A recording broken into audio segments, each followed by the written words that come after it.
Então, vamos lá. Questão 5. Analise a ilustração do espermatogênese normal que ocorre no ser humano. Então, pessoal, pensando na espermatogênese, tá? Vamos já dar uma revisadinha aqui, tanto sobre a espermatogênese como também sobre o processo de desenvolvimento, né, desses espermatozoides. Então, assim, ó, vamos lá.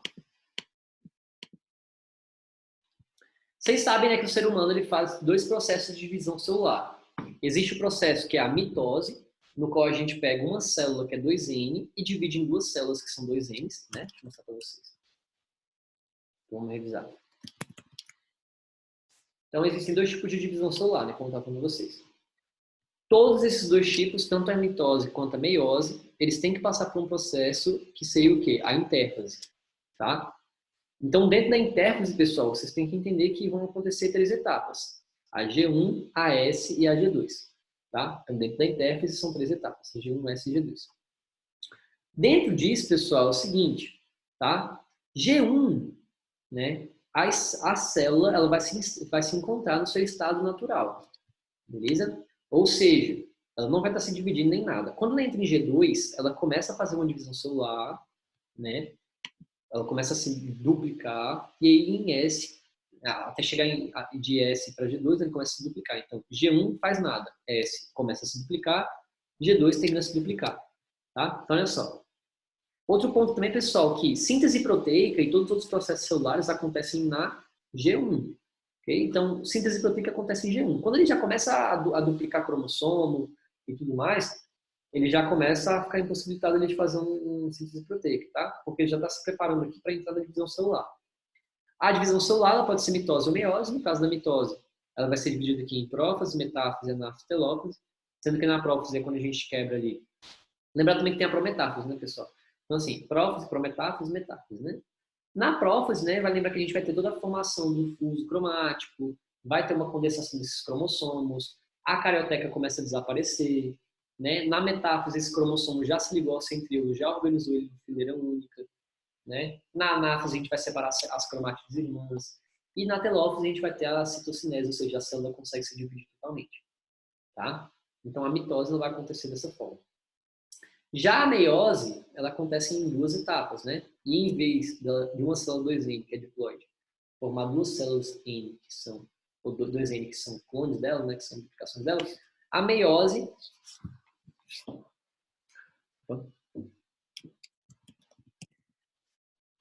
ela é dividida em dois justamente porque ela vai separar uma célula que é diploide, que é 2N, em duas células que são também N, e aí essas células N vão se duplicar em duas células N também, ou seja, vai ficar uma célula 2N para formar quatro células N, ok? Então, olha só, sendo que ele vai passar pelo mesmo processo de intérfase, só que quando ele começa a divisão celular, ele vai começar a fazer meiose 1 e depois meiose 2.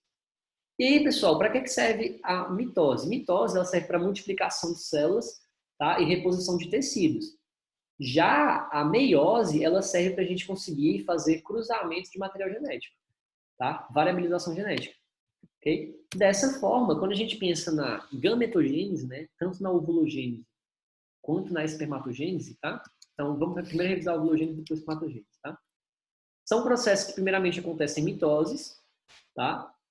E depois elas vão acontecer as meioses, certo? Então, assim, vou pegar essa imagem também.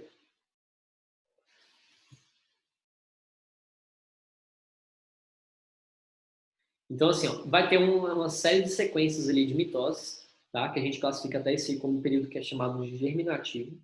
Então, nesse período que é germinativo, a gente vai ter ali várias mitoses acontecendo, né? Ou seja, tem uma certa ovogônia, essa ovogônia vai fazer várias mitoses formando outras ovogônias, tá? Essas ovogônias, quando elas já chegam num valor ideal, elas podem começar a fazer o processo de período de crescimento. Então, sai do período germinativo e entra no período de crescimento. Nesse período de crescimento, ele começa ele não se divide mais e aí em si ele começa a fazer a meiose, tá? Tanto que essa ovogônia, quando ela entra nesse processo de crescimento, ou seja, ela começa a fazer uma intérfase e se prepara, tá? Ela vai ser chamada de ovócito primário. Então, assim, ovócito primário, pessoal, é aquele que vai participar da meiose 1. Ok? Então, lembrar disso. Hoje é Unifines, né, 18/2 e Uniceplac 19/2. E aí, assim, ó, ovogônia evolui para ovócito primário. Ovócito primário, tá, vai entrar na meiose 1, beleza? E da meiose 1 ele vai para a meiose 2, formando o ovócito secundário. O ovócito secundário, além disso, ele vai estar formando também alguns glóbulos polares, né? Como eu falei para vocês, ó, formam primeiramente duas células N e depois elas se multiplicam cada uma em duas a mais, né? Então vai acabar formando 4 no final. Porém, na mulher, pessoal, vocês sabem que a gente só libera um ovócito secundário e o resto é tudo o quê? Glóbulo polar. Tá? Esses glóbulos polares, inclusive, vão servir depois para outras funções. Né? Vai formar coroa radiada, vai formar zona pelúcida. Beleza? Então são os corpos polares. Então, lembrando, na mulher, a gente vai gerar só um ovócito secundário. Esse ovócito secundário, pessoal, ele só forma um óvulo se ele for fecundado, beleza? Nesse período de maturação. Já no homem, então lembrar, pessoal, ovogônia, gônia, espermatogônia e ovogônia, faz mitose. Ovócito primário faz meiose 1, ovócito secundário faz meiose 2. Vocês vão perceber que na espermatogênese é parecido.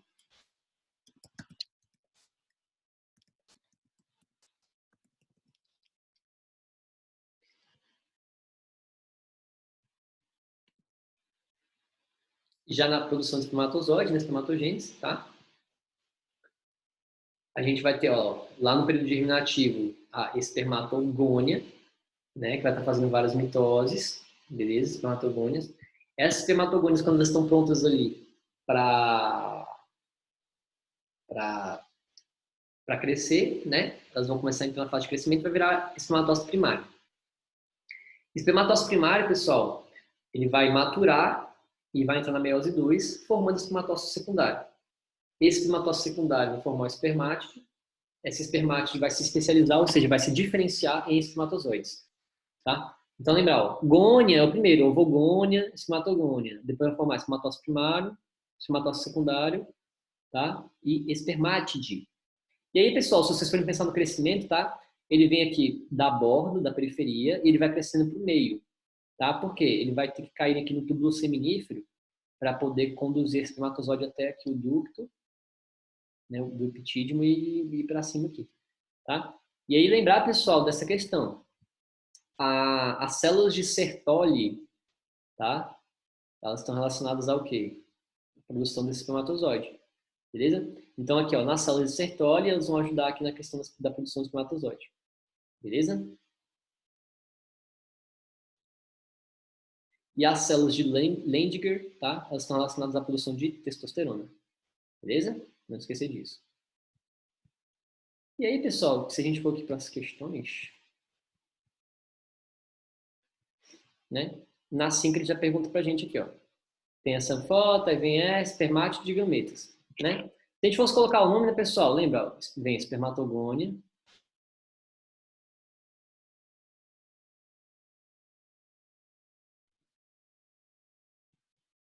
Né? Depois vem espermatócito.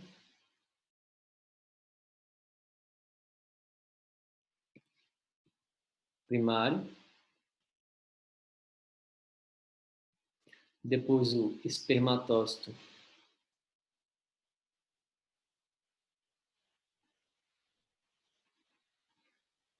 secundário.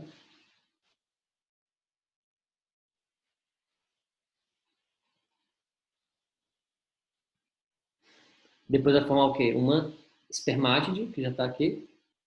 E os gametas, que são os espermatozoides.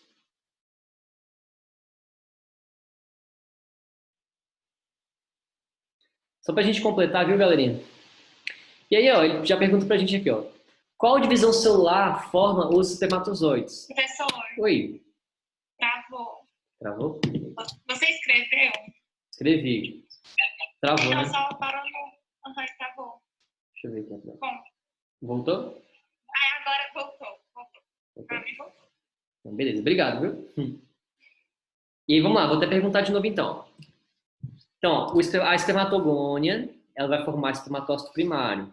Espermatócito primário forma espermatócito secundário. Espermatócito secundário forma espermatozoide, a espermátide, né? Depois espermátide e espermatozoide. E ele já pergunta o seguinte, ó, qual divisão celular forma os espermatozoides? Quantos cromossomos são encontrados nos espermatozoides? E vamos lá então. Então, pessoal, o gameta humano, né? Vocês sabem que o haploide é quanto? Quem é que sabe? Nosso haploide e nosso diploide. Essa é fácil. Ó, o nosso diploide é 46 cromossomos, né? Ou seja, o nosso haploide vai ter que ser quanto? 23. Tá? E aí, assim, ó. Qual divisão celular forma os espermatozoides? A formação dos espermatozoides é feita por meio da mitose ou da meiose, pessoal? Meiose, né? Não tem um, dois, tá? Meiose. Tá? Então, esse processo de divisão acontece por meio de uma meiose. Quantos cromossomos são encontrados nos espermatozoides? Pessoal, 23. Tá? Lembrar que espermatozoide é o quê? N. Então, N é igual a 23.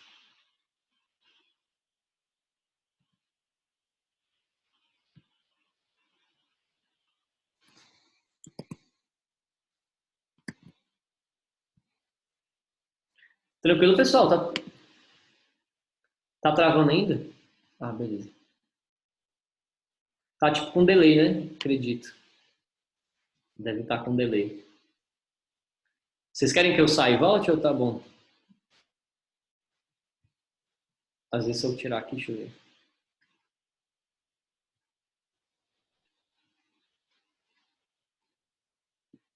Se não melhorar, vocês me avisam, tá? Então, N é igual a 23. B. Suponha que todos os espermatozoides dessa espermatogênese percam os centríolos durante a espermatogênese, né? Resultando em espermatozoides inférteis. Qual a estrutura dos espermatozoides não se formará com a perda dos centríolos? De que maneira essa ausência torna os espermatozoides inviáveis para a fecundação? Então, pessoal, vamos entender um pouco sobre as modificações que o espermatozoide passa durante esse desenvolvimento, tá? Então, vamos lá. O espermatozoide, ó,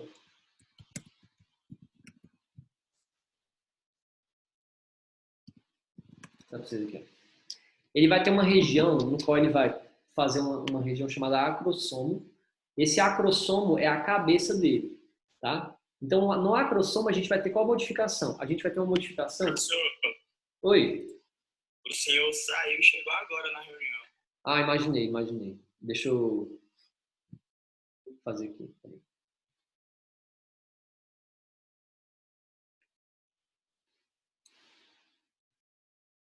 Pior que eu acho que na gravação fica normal, quer ver?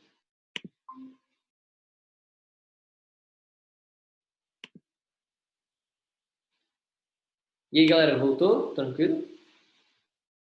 Imaginei que tinha travado mesmo. Vamos lá.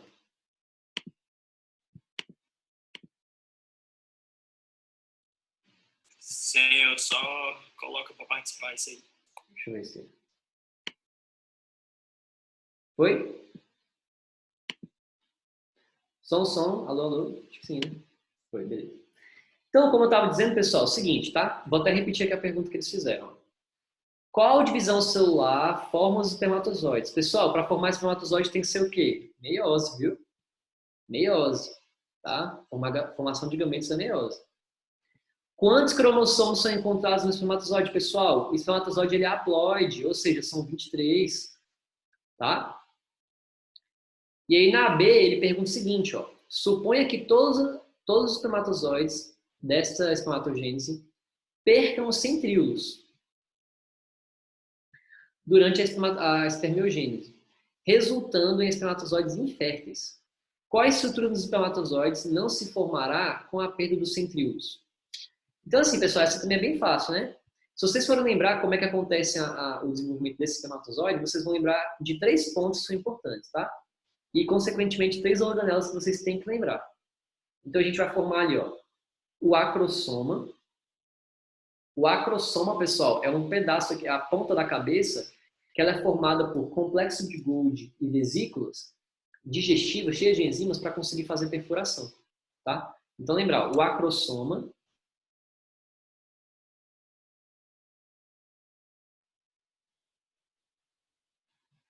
ele é formado pelo complexo de Golgi e vesículas, tá?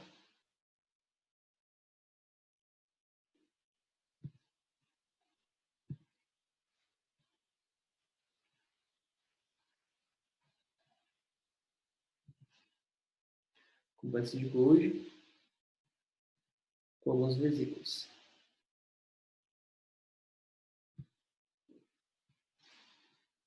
A mitocôndria,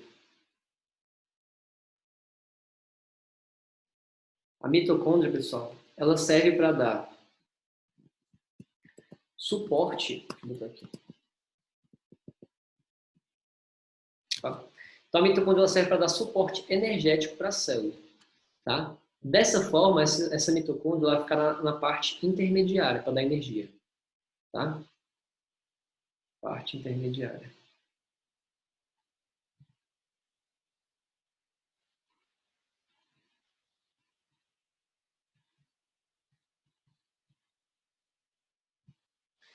E por fim, o centríolo, pessoal. Centríolo ele forma a cauda, o flagelo, tá?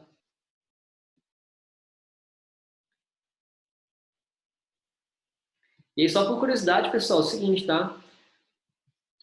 A mitocôndria ela fica na parte intermediária. Essa parte intermediária e o flagelo, tá? Eles são retirados quando o espermatozoide entra no ovócito secundário e forma um óvulo, né? Flagelo. Então, assim, qual que é a função do acrossoma? Penetrar. Penetrar no óvulo, tá, pessoal? No ovócito. A função da mitocôndria, fornecer energia.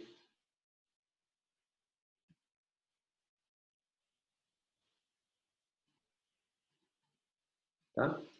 E do centríolo, pessoal, ele traz a movimentação. Tá? E aí é o seguinte, ó, como você perde, pessoal, tanto o flagelo quanto a mitocôndria quando o espermatozoide entra no ovócito secundário, então não tem como você herdar material genético mitocondrial do pai, só da mãe, tá? Não se esqueçam disso. Então, material genético ele só é herdado da mãe e não do pai, ok? Porém, aqui ele pergunta sobre o seguinte, ó, que o centríolo forma? Pô, o centríolo ele forma o flagelo. E aí, como o flagelo ele tem essa função de movimentação, como é que o espermatozoide vai conseguir se movimentar até chegar lá na trompa, né, pessoal? É difícil isso acontecer, né? Então, assim, sem esse flagelo do espermatozoide, não teria como ele conseguir se locomover até chegar no local para conseguir fazer a fecundação, tá? Então, assim, sem o flagelo, ele não tem a função de conseguir se movimentar. E se ele não consegue se movimentar, como é que ele vai chegar no ovócito secundário e conseguir fazer a fecundação? Não tem como, tá? Então, a resposta é essa. De que maneira essa ausência torna os espermatozoides inviáveis para a fecundação? Olha, sem conseguir se movimentar, né? Sem esse movimento,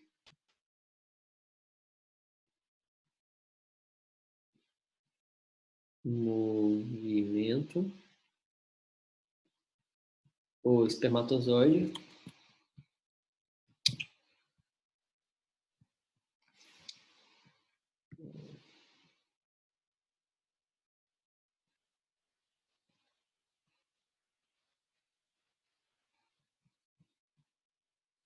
não chega.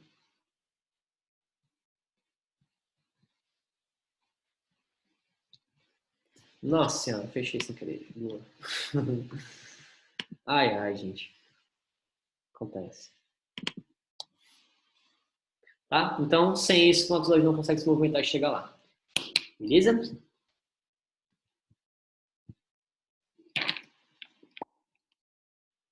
Porque às vezes eu esbarro aqui na mesa e sem querer eu aperto um botão que faz sumir. Enfim, vamos para 6. A Grande Barreira de Coral australiana é uma das mais deslumbrantes maravilhas naturais. Recentemente, imensas seções, né, deste ambiente foram classificadas como mortas, devido ao aquecimento da água do mar. Isso é muito muito perigoso, né? O estado dos recifes de coral é indicado pela saúde dos mares, certo? Então, assim, pessoal, deixa eu mostrar para vocês aqui, ó. Recife de corais. Ó, então, isso aqui é um maravilhoso recife de corais, ó. E essa é a barreira de corais que eles estavam se referindo. Ó. Forma uma espécie de barreira mesmo. Tá? Olha lá. Interessante, né? Forma quase uma ilha de coral, né? Olha lá.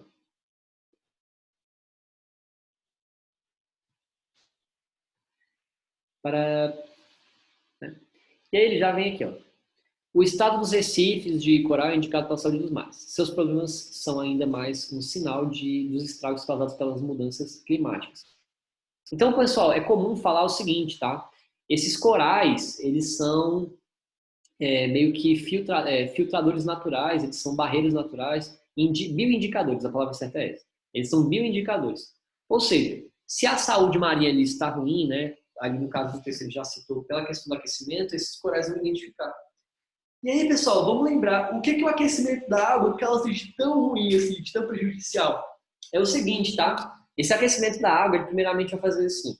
Não tem quando o refrigerante está quente? Refrigerante quente não escapa gás? Então, se tu abre o refrigerante quente, sai gás, né? Então, assim, a água quente, ela tira os gases da água. E, consequentemente, sem esses gases, é difícil de ter oxigênio. Sem oxigênio, os peixes não respiram, tá? Então, tem esse ponto importante. Ok? E aí, pessoal, vamos lembrar. A que filo pertence os corais? Beleza, pessoal? Não confundir o coral, tá, com o porífero, beleza? Porque o coral, na verdade, é um quinidário, beleza? Vou botar aqui, ó. Quinidário, professor, exatamente. Não tem a famosa anêmona?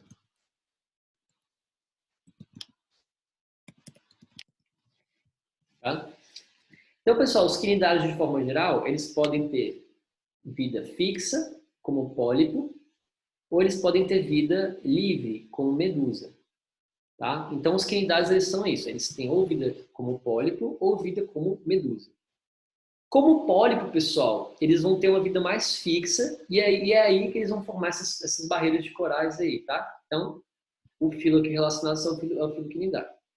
Esses pólipos, pessoal, eles são fixos, tá? O pólipo é a casinha do Nemo, pessoal. Não sei se vocês lembram aqui, ó. É isso. E aí, o que os quinidários têm, pessoal? Quais são as características dos quinidários? Vamos lembrar. Os quinidários, eles são os primeiros a apresentar um sistema nervoso difuso, tá? Lembrem disso. Então, por exemplo, se a gente for pegar uma escala evolutiva aqui dos invertebrados, vocês vão perceber justamente isso, né? E aí, assim, ó, dentro ainda desses quinidários, né, pessoal, a gente vê vários tipos de divisões e evoluções, né? Então, como eu falei para vocês, ó, a gente pode ter aqui uns que são mais pólipos, outros que são mais medusas, tá? Então, assim, ó, eles, de forma geral, pessoal, o que eles vão apresentar, tá? Eles vão ter, por serem quinidários, eles têm quinidócitos, tá? Além disso, né? Olha que interessante. Eles vão ter a formação de tecidos, né? Vai ter a mesogleia, a gastoderme, a epiderme, tá? Então, a primeira vez que a gente começa a aparecer com tecidos é nos quinidários, e aí também é a primeira vez que a gente apresenta um sistema nervoso difuso também nos quinidários, tá? Então, sistema nervoso difuso e folhetos, tá? Quinidários. Além disso, eles têm vida dupla, ou é fixo ou se movimenta, tá? Outro ponto também importante é o seguinte, tá? Em volta da boca, por exemplo, a gente vai ter vários tentáculos ali. Eles são protostomados, ok? Lembrar dessa parada também. Tem uma simetria que é mais radial, ou seja, você vai cortar ele que nem uma pizza e vai se separar em pedaços iguais. E aí, pessoal, claro que a gente tem algumas variações aqui, de um para o outro e tal, né? Mas, assim, de forma geral, mais ou menos por ali. Ok? Então, assim, lembrar, pode ser fixo, pode ser móvel, ou seja, medusa é pólipo, tá? E aí, pessoal, não sei se vocês sabem, mas eles vivem uma vida dupla. Então, por exemplo, um pólipo, ele pode ficar anos sendo pólipo, e aí ele pega e se desprende e forma uma medusa e sai por aí nadando. Pode acontecer, tá? Como eu falei para vocês, eles estão protostomados, ou seja, eles têm boca, tá? Tanto o pólipo quanto a medusa vai ter a boca. Ok? Como eu falei para vocês, também tem tecidos embrionários, tá? E aí, vamos lá. E aí, pessoal, vai lembrar também que os quinidários, eles têm uma célula chamada quinidócito, que libera uma espécie de urticária chamada quinida, tá? Então, os quinidários, eles têm um quinidócito que libera, né, a quinida, que é uma espécie de urticante, tá bom? Então, a que filo pertence esses corais? O filo cordado. Filo cordado, ó, filo quinidário, tá bom? Quinidário. Como esses animais realizam trocas gasosas? Pessoal, esses quinidários em si, né, eles são seres bem mais simples, tá? Ou seja, eles não têm um sistema respiratório, eles mal têm boca, tá? Então eles fazem respiração por meio de quê? Qual é o método mais simples que a gente tem de fazer trocas gasosas, pessoal? Por meio de difusão, tá? Então lembrar, se o ser é simples, ele pode fazer difusão ali. Difusão simples, tá? Show? Na B, ele pergunta o seguinte, ó. O aquecimento da água se deve ao excesso de gás carbônico atmosférico, que reduz o pH da água, e isso pode explicar a morte dos corais. Como o gás carbônico altera o pH da água, tá? Como essa alteração afeta negativamente o exoesqueleto desses corais. Então, pessoal, além daquele aquecimento lá que vocês vão fazer com que os gases escapem, né? O que vai acontecer? Ele pergunta pra gente aqui como é que o gás carbônico altera o pH da água. Vou explicar para vocês. O gás carbônico, ele reage com a água formando o quê? O ácido carbônico.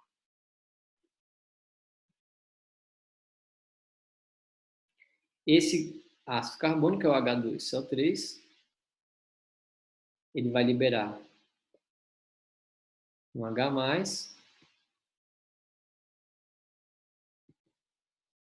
e o HCl3-. Ok?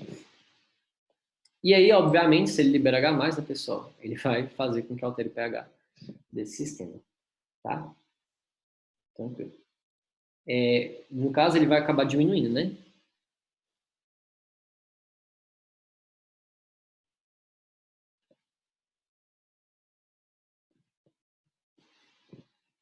Certo. E aí, pessoal, é o seguinte, outro ponto também importante que ele pergunta aqui, ó. Como a alteração afeta negativamente o exoesqueleto destes corais, tá? Lembrar, pessoal, que esse exoesqueleto, ele vai ser calcário, tá? Então é como se esse exoesqueleto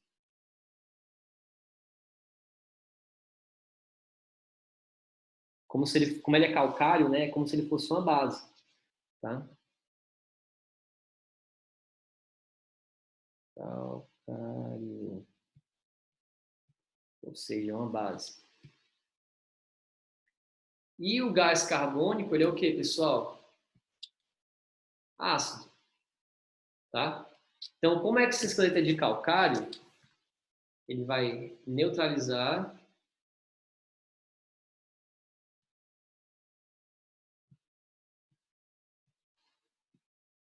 com ácido, tá? Faz sentido, né? Beleza, pessoal?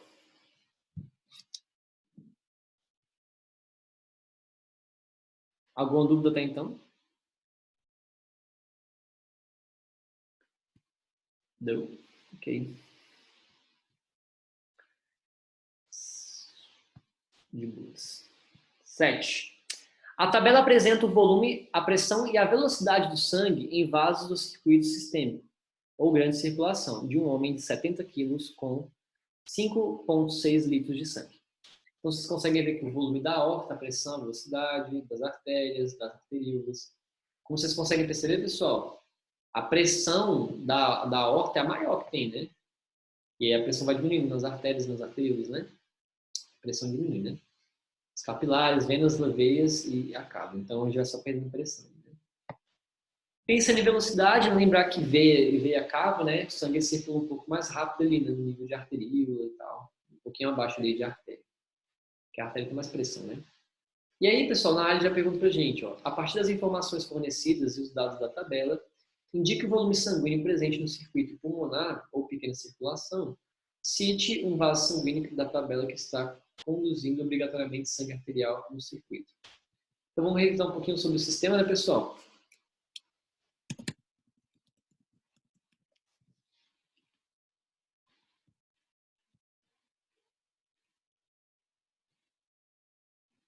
Então assim, ó, pensa na anatomia do coração em si, né? Que eu quero que vocês lembrem. O sangue ele entra no coração por meio das nossas veias pulmonares, tá? Então, ele entra no coração, o sangue por meio das veias pulmonares, tanto superior quanto inferior, direita e esquerda, tá? Essas veias pulmonares, elas vão fazer com que o sangue ele entre de forma oxigenada, porque esse sangue, essas veias pulmonares vêm do pulmão, obviamente, né? Então, esse sangue ele vem oxigenado do pulmão, porque a gente acabou de fazer a hematose, né? Então, a pessoa respirou, fez a troca gasosa, que é a hematose.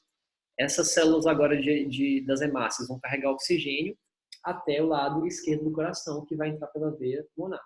Então, entra na veia pulmonar, o sangue oxigenado lá no átrio esquerdo, ele vai ser bombeado aqui para o ventrículo esquerdo, passando pela válvula bicúspide ou mitral, tá? Subindo aqui pela artéria aorta, ele vai passar ainda pela válvula semilunar, aórtica, e vai distribuir o sangue para o corpo inteiro, tá? A circulação, pessoal, que acontece entre o coração e o pulmão, a gente chama de pequena circulação. Já a circulação que acontece do coração para o corpo, a gente fala que é a grande circulação, ou circulação sistêmica e outra pulmonar, né? E na circulação sistêmica, o sangue vai, tá, roda no corpo todo, faz o que tem que fazer, ou seja, faz a respiração celular, perde oxigênio e acaba que o sangue ele começa a voltar pelo lado direito, mais venoso. Esse sangue venoso ele entra pelo lado direito por meio das cavas superior e inferior, que vai entrar aqui no átrio direito, vai passar pela válvula tricúspide, e aí da tricúspide direita, né, no ventrículo direito aqui, ele vai subir lá para a artéria pulmonar, tronco pulmonar. Na tronco pulmonar, a circulação já vai agora com vaso sangue venoso até o pulmão. Então, lembrar aqui, aonde é que anda sangue arterial? Veias pulmonares, átrio esquerdo, ventrículo esquerdo e artéria aorta. Onde é que anda sangue venoso? Veia cava, né? Átrio direito, ventrículo direito e artéria pulmonar, né? Aqui na questão já pergunta, ó, qual das informações a partir da tabela indica o volume sanguíneo presente no circuito pulmonar? Pequena circulação. Então, pessoal, assim, ó, na pequena circulação, como eu falei para vocês,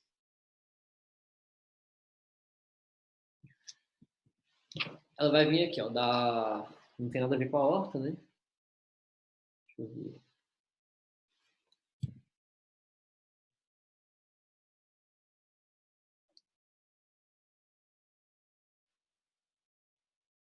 Mas...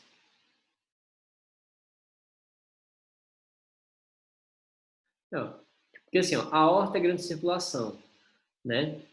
Das artérias também, arteríola, capilares. Pô, não deixou nada específico, né, aqui, né? Ah, ele deu para... Oh, perdão. Falou aqui, ó. O volume da pressão e a velocidade do sangue, grande circulação. Homem 5,2 litros.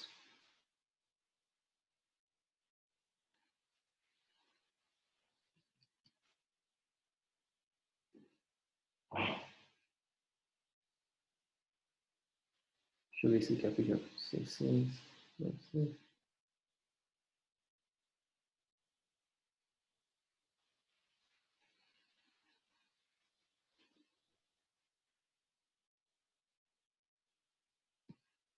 Enfim. Ó, o vaso sanguíneo aqui da tabela, que está conduzindo obrigatoriamente sangue arterial ou sistêmico, ó, vamos ver um por um aqui. Ó. A artéria aorta é sangue arterial, né? Óbvio. Artérias, de forma geral, também é sangue arterial.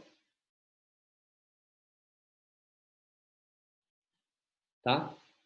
Arteríolos, né? Nem tanto, né? É mais arterial aqui mesmo. Capilar e arteríola já tá trocando, né?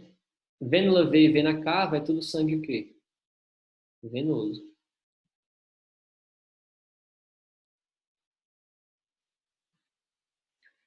Que participa da, agora aqui, ó, a aorta, né? É grande circulação. Artérias, né? Depende, tipo, existem as artérias pulmonares, que fazem parte, e existe a artéria aorta. Por isso que aqui fica meio difícil. Tipo, artérias, qual que é, né? Arteríolas também, qual que é? Dos capilares também, pode ser, pode não ser. Agora, por exemplo, veia cava, ela vem do corpo, então ela já é grande circulação. Entendeu? É...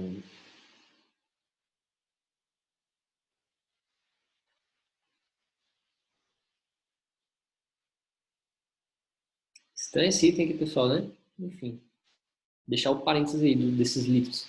Mas as artérias aqui é isso, tá? É... Artéria e arteríola. Você entendeu o que ele está pedindo com os litros aqui, depois eu passo para vocês. Tá? Vamos lá. Na B ele pergunta, as trocas de substâncias ocorrem nos capilares. Qual coluna da tabela afirma essa afirmação? Qual característica anatômica dos capilares permite essas trocas?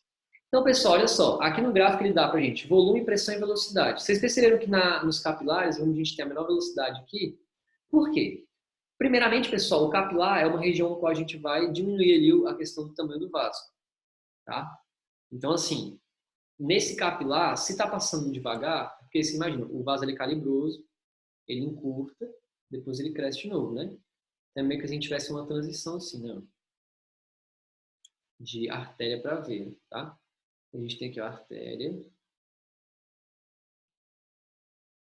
arteríola, vênula, veia. E aqui no meio os capilares, né? Aqui nos capilares, pessoal, eles vão ser bem pequenininhos mesmo, porque a velocidade aqui tem que ser reduzida para dar tempo de fazer as trocas gasosas. Tá? Então a velocidade tem que ser pequena, a pressão tem que ser pequena, para a gente também não romper o vaso. Tá bom? E aí, quando volta aqui para ver. E vale lembrar, pessoal, a diferença de artéria para veia. A artéria, pessoal, ela pulsa o sangue é mais vermelho, o vaso é bem mais calibroso, tá? Da veia, a gente vai ter um vaso menos calibroso, ok? A presença de válvulas, então lembrar que a veia tem válvula, tá? O sangue, ele baba, ele não escorre, tá? Então é um sangue mais escuro, ok?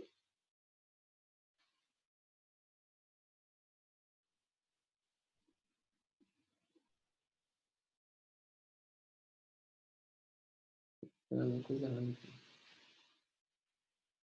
Só para ver aqui o negócio aqui, pessoal. Aqui dá, se eu somar isso aqui tudo, dá 100, 400, 700, 1000, dá 3.500, né? Aqui, ó, dá 3.500,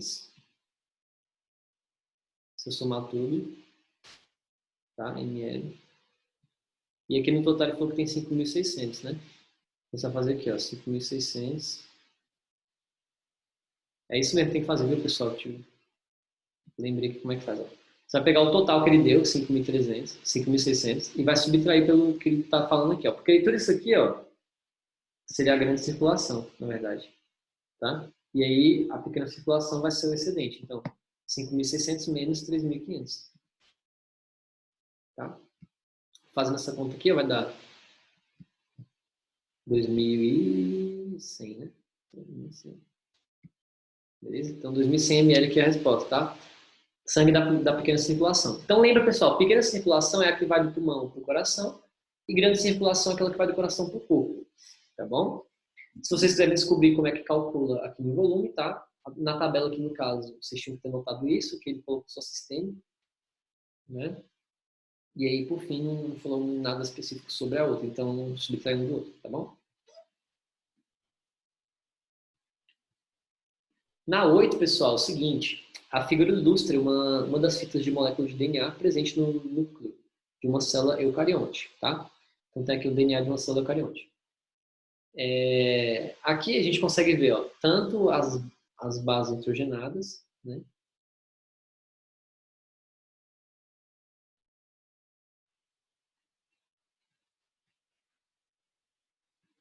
A gente vai ter também aqui, ó, uma pentose. E aqui a gente vai ter, né, o fosfato aqui.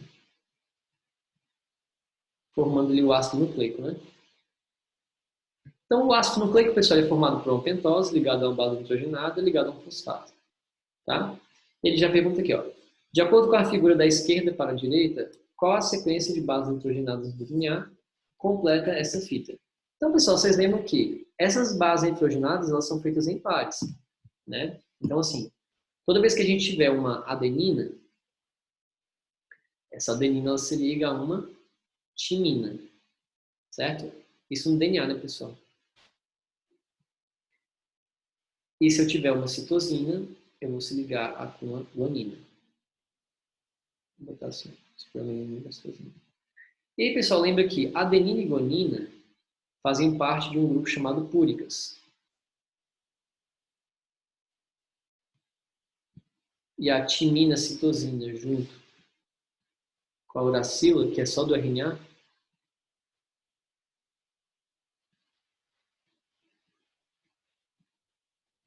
a gente vai chamar de pirimídicas.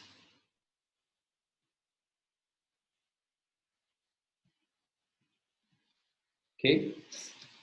E aí, ó, lá, de acordo com a figura da esquerda para a direita, com a sequência de bases nitrogenadas. Bom, se aqui é A, pessoal, a gente só pode se ligar com quem? Com T. Se aqui é C, só pode se ligar com G.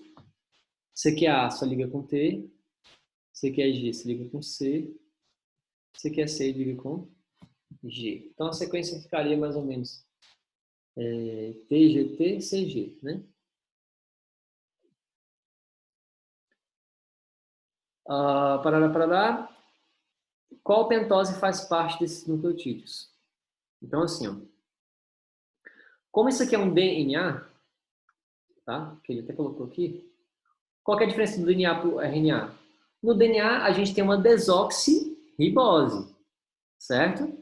E no RNA, a gente tem só uma ribose normal. Então, como é DNA aqui, qual que é o tipo de ribose presente? Desoxi. Faltou esse.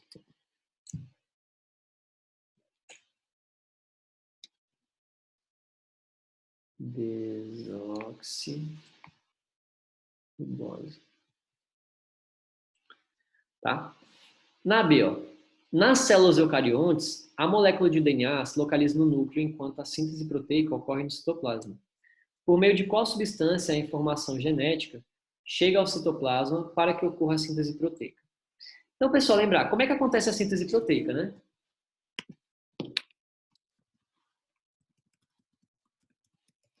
A gente vai ter um núcleo que ele vai fazer um processo chamado transcrição, tá? No qual a gente pega o material de DNA e transforma em RNA, tá? Esse RNA mensageiro, né, pessoal, vai ser formado logo após o processo de splicing, né? Que é a recombinação dos introns e dos exons. Então, olha só, DNA está aqui e faz transcrição. A transcrição, você vai pegar um DNA e transformar em RNA, tá? Durante esse processo de transcrição, pessoal, também vai acontecer um processo chamado splicing, tá? No qual a gente vai recombinar os introns e os exons. Sendo que os exons, pessoal, eles vão ficar e os introns, que são os intrometidos, eles saem. Lembrar que os introns, pessoal, também são chamados de DNA lixo, mas não é que eles sejam lixo mesmo, eles podem ser descartados, não. Eles servem bastante para proteção contra mutações, tá? Porque como o intron ele faz parte da maior parte do DNA, a maior parte é não codificante. Então, lembrar que o intron ele não é codificante. O exon ele é codificante, ele tem material genético importante. Outro ponto também, pessoal, quando a gente faz esse splicing, a gente pode recombinar esses exons a ponto de, com o mesmo código genético, formar vários tipos de proteínas diferentes, porque a gente pode ir recombinando os exons e a leitura vai ser diferente, né? Depois dessa transcrição, a gente vai fazer a tradução. Essa tradução acontece fora do núcleo, tá? Lá na região que tem o ribossomo, tanto do retículo quanto do citoplasma. Esse ribossomo ele vai fazer a tradução e vai produzir proteínas, tá? Essas proteínas, depois de formadas, elas começam a se enrolar e vão formar a proteína primária, secundária, até formar terciária e quaternária, certo? Na questão ele pede pra gente explicar nas células eucariontes, a molécula de DNA se localiza no núcleo enquanto a síntese proteica ocorre na célula. E aí, pessoal, lembrar que a síntese proteica ela vai acontecer só no processo na intérfase. Quando a célula estiver se dividindo, né, fazendo divisão celular, seja mitose ou meiose, ela não faz síntese proteica, tá? Não se esqueçam disso. Ok? Então, assim, pessoal, no meio da molécula, né, esse RNA mensageiro, ele vai ser sinalizado a partir de um fragmento de um DNA. Então, você tem que explicar só isso. Você vai pegar um DNA, faz o processo de transcrição, forma um RNA, tá? E aí, esse RNA, ele vai ser traduzido. E aí, por que ele é traduzido? Porque dentro desse RNA mensageiro, a gente vai encontrar o quê? Códons, né? E esses códons, eles vão ser interpretados pelo anticódon do ribossomo, tá? E aí, cada anticódon desse, pessoal, tá? Cada anticódon desse é o seguinte. Botei condom, né? Foi mal. Então, cada anticódon, tá? Ele vai ter uma trinca que corresponde a ele. Que nem a gente fez aqui, ó. Então, A, C, A, T, G, T. Então, é o correspondente. Ok? E aí, ele coloca aqui embaixo o seguinte, ó. Por que no meio de qual substância a informação genética chega ao citoplasma para que ocorra a síntese proteica? Por meio desse processo de transcrição, tradução, tá?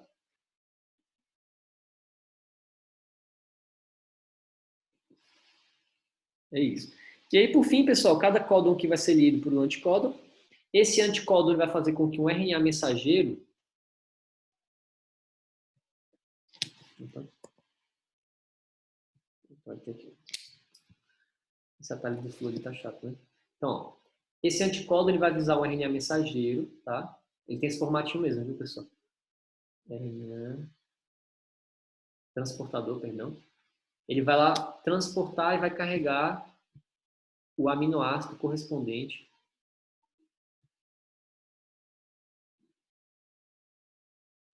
a esse anticódon, tá? E aí a gente vai montando esses aminoácidos aqui no ribossomo até formar a proteína. Então, basicamente, nessa B, pessoal, é para vocês explicarem a síntese de proteína, tá bom?